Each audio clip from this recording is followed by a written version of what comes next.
Good morning students. तर आज आपण प्रमुख मानसिक विकृती म्हणजेच मेजर सायकोलॉजिकल डिसऑर्डर हा एक नवीन घटक या ठिकाणी पाहत आहोत पा.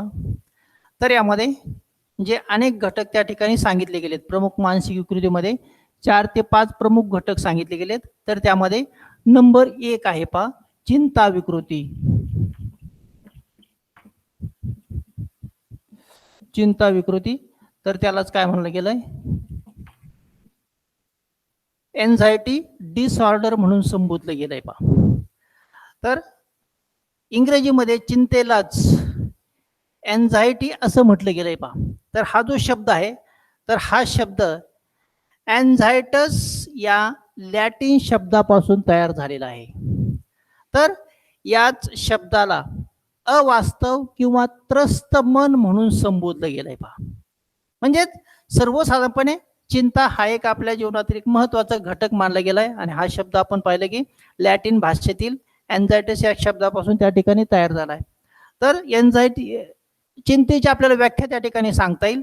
तर दैनंदिन जीवनात कोणतेही स्पष्ट कारण नसताना व्यक्तीमध्ये निर्माण होणाऱ्या आणि दैनंदिन कार्यात बिघाड निर्माण करणाऱ्या व दीर्घकाळ टिकून राहणारी चिंता म्हणजेच काय, चिंता विकृती म्हणून संबोधले गेलंय पा. म्हणजेच सर्वसाधारणपणे दैनंदिन जीवनामध्ये हा एक महत्त्वाचा घटक त्या ठिकाणी मानला गेलाय.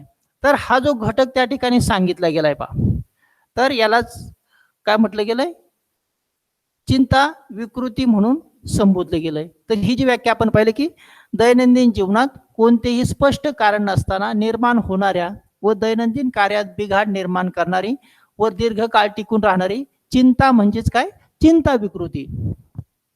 Major psychological disorder. Major psychological disorder के टोटल 5 सब पॉइंट्स हैं. Number 1, anxiety disorders.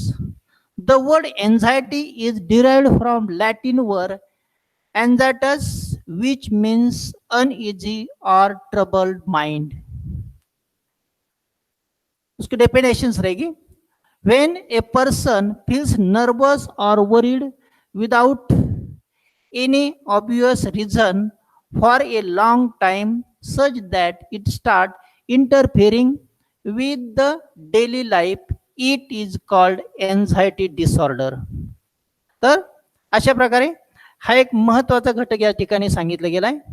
तर त्यामध्ये असणारा जो पहिला घटक जो आपण पाहिलाय तर त्याला काय म्हटलं गेलंय,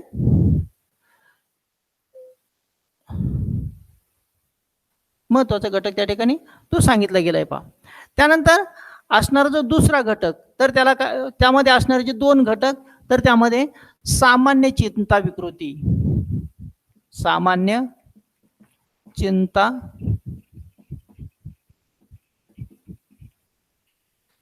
सामान्य चिंता विकृती म्हटलं गेलंय. म्हणजेच काय, जनरल एन्झायटी डिसऑर्डर. तर दैनंदिन जीवनामध्ये आपण जे काम करत असतो तर ते काम करत असताना अनेक वेगवेगळे चिंतेचे अनुभव आपल्याला येत असतात पा. आणि हे चिंतेचे अनुभव का, तर सर्व व्यक्तींना त्या ठिकाणी येत असतं. आपण जे काम करत असतो त्या ठिकाणी ते काम पूर्ण होईल का नाही, किंवा याशिवाय अनेक चिंता आपल्याला त्या ठिकाणी येत असतात. तर अगदीच आपण थोडक्यात उदाहरण पाहिलं तर परीक्षेची चिंता. परीक्षेचा कालखंड सुरू झाल्यानंतर विद्यार्थ्यांना जेव्हा परीक्षा द्यायची असती तर परीक्षेची चिंता त्या ठिकाणी महत्त्वाची मानली गेली. किंवा एखाद्या व्यक्तीला सभेमध्ये जर आपल्याला बोलायचं असेल तर सभेमध्ये बोलण्याची त्या ठिकाणी व्यक्तीला चिंता असते. किंवा एखाद्या व्यक्तीला मुलाखत द्यायची असेल तर मुलाखत देताना त्या ठिकाणी त्या व्यक्तीच्या मनात मुलाखती देण्यासाठीची भीती मनात येत असते. किंवा एखादा कठीण प्रसंग व्यक्तीच्या समोर असेल तर त्या कठीण प्रसंगाच्या संदर्भात व्यक्तीला भीती वाटत असते पा. म्हणजे सर्वसाधारणपणे ही भीती आपल्याला वाटत असते. परंतु कठीण प्रसंगाला सामोरे जाताना सौम्य चिंता असणं हे त्या ठिकाणी महत्त्वाचं मानलं गेलंय. परंतु सौम्य चिंतेमुळे काय होत असतं, आपल्याला त्या परिस्थितीचा नियोजनबद्ध पद्धतीने सामना आपल्याला करता येतो. परंतु चिंतेचं प्रमाण अधिक असेल तर कामावर त्याचा विपरीत परिणाम झालेला आपल्याला दिसून येतो. आणि मग काय होतं, अकारण चिंता व्यक्ती त्या ठिकाणी करत असलेला आपल्याला दिसून येतात पा. आणि अकारण चिंतेमुळे काय होतं, व्यक्तीकडून ते काम व्यवस्थित होत नाही. आणि व्यक्तीकडून जर ते काम व्यवस्थित होत नसेल तर व्यक्तीच्या मनावर त्या ठिकाणी परिणाम झालेला आपल्याला दिसून येत असतो पहा. तर यामध्ये असणारा जो घटक आपण त्या ठिकाणी पाहत आहोत, तर अकारण चिंता व्यक्तीमध्ये निर्माण होते किंवा भीतीची लक्षणे त्या ठिकाणी आपल्याला दिसून येत असलेले आपल्याला दिसून येतात पहा. तर त्यामध्ये तो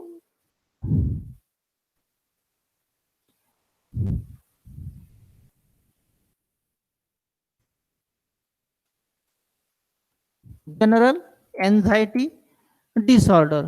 तर जनरल एन्झायटी डिसऑर्डर मध्ये एन्झायटी के जो दो टाइप्स है, जनरल एन्झायटी डिसऑर्डर्स मीन्स सामान्य चिंता विकृति. We all feel tense in our daily life due to various reasons. For example, during exam, while speaking in public, और इंटरव्यू देने का जो ये रहेगा, तो ये इंटरव्यू में भी कुछ ऐसे माइंड में थोड़ा सा इंटेंस में आ सकता है और एंजाइटी प्रोड्यूस हो सकता है etcetera. It is sometimes beneficial to experience mild tension while shouldering responsibilities or while facing a difficult situation. Incomplete compels us to face difficulty in a systematic and planned manner. But intense of mild or moderate tension, if it becomes too intense, it start interfering with our daily routine as well as our work performance.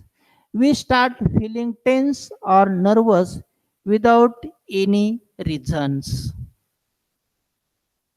तो psychology के ये ऐसे general anxiety disorder के ये सब points रहेंगे. तो next क्या रहेगा? We start avoiding people and are unable to perform daily routine.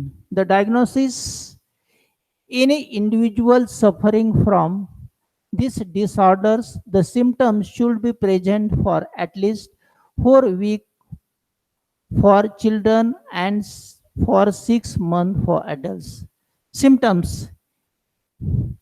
extreme fear of the unknown, increased heartbeat, irritability, frequent headache, frequent worry, lack of sleep, sensation of vomiting, uneasiness, breathlessness, blackout. तो इतना पूरे points उसमें रह गए. तर यामध्ये आपण हा एक घटक त्या ठिकाणी जो पाहत होतो पहा, तर त्यामध्ये जे सामान्य चिंता विकृती आहे, तर त्या व्यक्तीमध्येच काही लक्षणे आपण त्या ठिकाणी पाहिली की कोणती लक्षणे असतात. त्यामध्ये व्यक्तीला चिंतेची जाणीव होत असते, भीती वाटणे, इतरांमध्ये न मिसळणे किंवा कामावर त्याचा ताण येत असतो. तर त्यानंतर सर्वसाधारणपणे 4 आठवड्यापासून किती 4 आठवडे व किशोरावयीन जे मुले असतात 6 महिन्यात यांच्यामध्ये जर ही लक्षणे दिसून आली तर त्या व्यक्तीमध्ये आपल्याला निदान त्या ठिकाणी करता येत असतं. तर या व्यक्तीमध्ये ज्या सामान्य चिंता विकृतीमध्ये असणारी जी काही लक्षणे त्या ठिकाणी सांगितली गेलीत पहा, तर त्या लक्षणामध्ये व्यक्तीला प्रचंड भीती वाटत असते पहा, म्हणजे हे पहिलं लक्षण त्या ठिकाणी मानलं गेलंय. त्यानंतर व्यक्तीचे हृदयाचे ठोके असतात त्याचं प्रमाण नेहमीपेक्षा थोडंसं वाढलेलं दिसून येतं. त्यानंतर त्या व्यक्तीच्या वर्तनामध्ये चिडचिड झालेली आपल्याला दिसून येते. त्यानंतर अशा व्यक्तींचं सतत डोकं दुखत असलेलं आपल्याला दिसून येतं पहा. त्यानंतर त्यांना सतत काळजी वाटत असते. त्यानंतर झोप न येणे, मळमळ होणे, त्यानंतर चक्कर येणे, थकवा येणे, अस्वस्थता, बेचैन, कोणत्याही गोष्टीवर लक्ष न लागणे. तर अशी अनेक लक्षणे या व्यक्तींमध्ये आपल्याला त्या ठिकाणी दिसून येत असतात. तर सर्वसाधारणपणे ही जी लक्षणे असतात तर प्रत्येक व्यक्तीमध्ये कशी असतात, भिन्न भिन्न असलेली आपल्याला त्या ठिकाणी दिसून येतात पहा. तर हे जे घटक आपण त्या ठिकाणी पाहत आहोत तर त्यामध्ये सामान्य चिंता विकृती आणि त्यामध्ये असणारे जे घटक तर त्यामध्ये आपण त्या ठिकाणी ते पाहिलेले आहेत पहा. तर यामध्ये असणारा जो पुढचा घटक आपण पाहत आहोत सेकंड, तर त्यालाच काय म्हटलं गेलंय, दुसऱ्या घटकाला भयगंड किंवा दुर्भीती असं म्हटलं गेलंय पहा. जो दुसरा घटक आपण त्या ठिकाणी पाहत आहोत. तर पहिला घटक आपण चिंता विकृती त्या ठिकाणी पाहिलाय पहा. आणि दुसरा घटक कोणता आहे? बी, म्हणजेच भयगंड किंवा त्याला काय म्हटलं गेलंय? दुर्भीती. आणि इंग्रजीमध्ये त्याला फोबिया असं म्हटलं गेलंय. तर हा जो घटक आहे कोणता? Phobia, phobic disorder. The word phobia is derived from phobos, the name of the Greek god of fear. We all afraid of sometime or the other, and we normally are able to overcome it with little efforts. But even when something or some situations are either less dangerous or not dangerous at all, if an individual is intensely afraid of it and that create problems in adjustment in daily life, then that fear is called phobia. For example, height, water, darkness, dog, cockroach, ऐसे अलग अलग examples उसमें रह गए. तो ये जो examples रह गए तो उसमें क्या हो सकता है कि माइंड में, पर्सन्स के माइंड में ये डर लगता है. तो ये रहेगा second point, phobias means phobic disorder. तर हा जो आपण दुसरा घटक त्या ठिकाणी पाहत आहोत, भयगंड किंवा दुर्भीती त्याला असं म्हटलं गेलंय आणि इंग्रजीमध्ये त्याला फोबिया म्हणून संबोधलं गेलंय पहा. तर फोबिक डिसऑर्डर्स, तर ग्रीक भाषेतील फोबोज या शब्दापासून हा शब्द त्या ठिकाणी तयार झालाय पहा. ग्रीक भाषेतील फोबोज या शब्दापासून हा शब्द काय झालाय, तयार झालेला आपल्याला दिसून येतो. तर या शब्दामध्ये ते काय, ग्रीक भाषेतील फोबो शब्द, हा जो शब्द तयार झालाय, तर भीती देवतेच्या नावापासून फोबिया हा शब्द प्रचलित झालेला आपल्याला दिसून येतो बा. आणि याचाच अर्थ काय, तर दुर्भीती म्हणून त्याला संबोधलं गेलंय. तर आपण काही गोष्टींना जेव्हा आपण घाबरत असतो, तर प्रयत्नाने आपण काय करतो, त्या परिस्थितीतून आपण त्या ठिकाणी बाहेर पडण्याचा प्रयत्न करत असतो पहा. म्हणजेच भीती ही दैनंदिन जीवनात आपल्या आयुष्यात समायोजनाच्या ज्या समस्या असतात, तर त्या समस्या निर्माण करत असते पहा. तर सर्वसाधारणपणे आपण पाहिलं की अगदी छोटे छोटे जे प्राणी असतात, काही पक्षी असतात, त्यांना व्यक्ती त्या ठिकाणी घाबरत असतात. तर प्राण्यांमध्ये आपण पाहिलं कुत्रा, झुरळ, हे जे प्राणी असतात, काही व्यक्तींना त्याची भीती वाटत असते. किंवा काही व्यक्ती ज्या एकटेपणा त्यांना जाणवत असेल, जवळ पण कुणीच व्यक्ती नसेल, तर एकटेपणामुळे त्यांना भीतीची भावना त्या ठिकाणी निर्माण होत असते. तर काही व्यक्तींना ब्लड किंवा त्याला आपण रक्त असं म्हटलं गेलंय, तर ते रक्त पाहिल्यानंतर त्यांच्या मनात भीतीची भावना निर्माण होते. काही वेळेस गर्दीचं जे ठिकाण असेल, तर त्या ठिकाणी अधिक गर्दी झाली तर व्यक्तीच्या मनात काय होते, भीती जाणवत असते. किंवा मग लिफ्टमध्ये जेव्हा व्यक्ती प्रवास करत असते, तर त्या लिफ्टमधून जाताना काहींना त्याचे भीतीची भावना निर्माण होते. किंवा काहींना मग अंधार असेल, अधिक पाणी त्या ठिकाणी समोर असेल किंवा उंच जागा असेल, तर अशा अनेक गोष्टीमुळे व्यक्तीला भीतीची जाणीव होत असते पहा. तर मग सर्वसाधारणपणे असं ज्या या प्रत्येक घटकाची भीती जर व्यक्तीला जाणवत असेल आणि हा जर कालखंड 6 महिने किंवा त्या ठिकाणी त्यापेक्षा अधिक असेल आणि मग या व्यक्तीला सतत त्याची जाणीव होत असेल, तर अशा व्यक्तीला त्यावर आपल्याला उपचार करणं त्या ठिकाणी गरजेचं असतं पहा. तर असा एक महत्वाचा घटक त्या ठिकाणी सांगितला गेलाय. तर हा दुसरा घटक आपण त्या ठिकाणी काय केलाय, पाहिलाय पहा. तर यामध्ये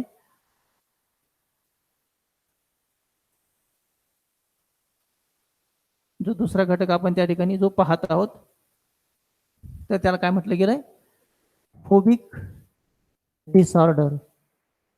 तर हे जे फोबिक डिसऑर्डर आहे, तर त्यालाच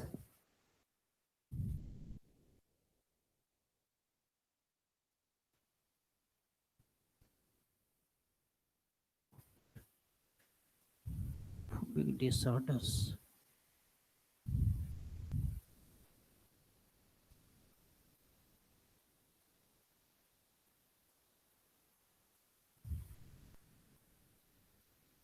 phobic disorder.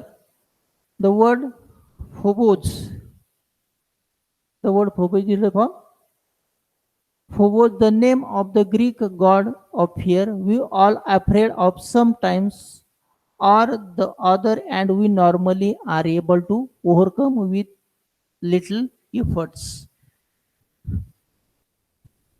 But even when something or some situation are either less dangerous or not dangerous at all, if an individual is intensely afraid of it and that create problems in adjustment in daily life, then that fear is called phobia. तो ऐसे phobia की एक ये definitions रहेगी और उसके बाद अलग अलग जो इंसिडेंट्स रहेगा, एनिमल्स रहेंगे, बर्ड रहेंगे, तो ये आपके सामने होने के बाद पर्सन्स के माइंड में क्या फियर और फोबिक प्रॉब्लम क्रिएट हो सकते हैं. For example height, water, darkness, dog, cockroach, blood, crowd, ऐसे अलग अलग इंसिडेंट्स आपके सामने होने के बाद क्या ऐसे प्रॉब्लम क्रिएट हो सकते हैं. If it start interfering with his or her daily life and create adjustment problems for more than 6 months, then it is called phobia. तो ऐसे फियरफुल कंडीशन पर्सन्स के माइंड में 6 मंथ में कंटिन्यू होने के बाद इसका बिहेवियर थोड़ा सा चेंज हो सकता है. तो ऐसे बिहेवियर चेंज होने के बाद आप क्या कर सकते हैं, इजीली ट्रीटमेंट दे सकते हैं. ट्रीटमेंट देने के बाद ये पूरा पर्सन क्लियर हो सकता है. In short, phobia it an intense and irrational fear of sometime objects and situation. There are various subtypes of phobias like specific phobia, social phobia, agoraphobia, etc. तर अशा प्रकारे हे अनेक घटक या ठिकाणी महत्वाचे मानले गेलेत. पहा, तर यामध्ये आपण जे घटक त्या ठिकाणी पाहत आहोत, तर भीती अनेक घटकांमुळे व्यक्तीच्या मनात जी भीतीची भावना निर्माण होत असते तर ते आपण पाहिले. तर त्यामध्ये एखाद्या प्रसंगापासून अत्यल्प धोका आपल्याला धोका असताना किंवा मग वस्तूबद्दल वाटणारी जी भीती असते, जर विनाकारण जी भीती वाटत असते तर त्याला थोडक्यात काय म्हटलं गेलंय, भयगंड असं म्हटलं गेलंय किंवा आपण पाहिलं की त्याला दुर्भीती म्हणून संबोधले गेले. पहा, तर याचे काही प्रकार त्या ठिकाणी सांगितले गेलेत. विशिष्ट उद्दीपक दुर्भीती आणि ही एक विकृती त्या ठिकाणी सांगितली गेली आणि त्याला स्पेसिफिक फोबिया असं म्हटलं गेलंय. त्यानंतर सामाजिक दुर्भीती, त्याला सोशल फोबिया असं म्हटलं गेलंय. ॲग्रोफोबिया हा एक महत्वाचा घटक, म्हणजे अशा वेगवेगळ्या घटकांमुळे व्यक्तीच्या मनात या भावना त्या ठिकाणी निर्माण होतात. तर अशा प्रकारे प्रमुख मानसिक विकृतीचे जे 5 घटक आहेत त्यामध्ये 2 घटक या ठिकाणी संपलेले आहेत. चिंता विकृती means anxiety disorder and second भयगंड और दुर्भीती मीन्स फोबिक डिसऑर्डर. तर हे 2 घटक या ठिकाणी संपलेले आहेत. पहा, तर राहिलेला जो भाग असेल तो राहिलेला भाग आपण त्या ठिकाणी नंतर पाहणार आहोत. तर आज आपण या ठिकाणी थांबत आहोत. धन्यवाद.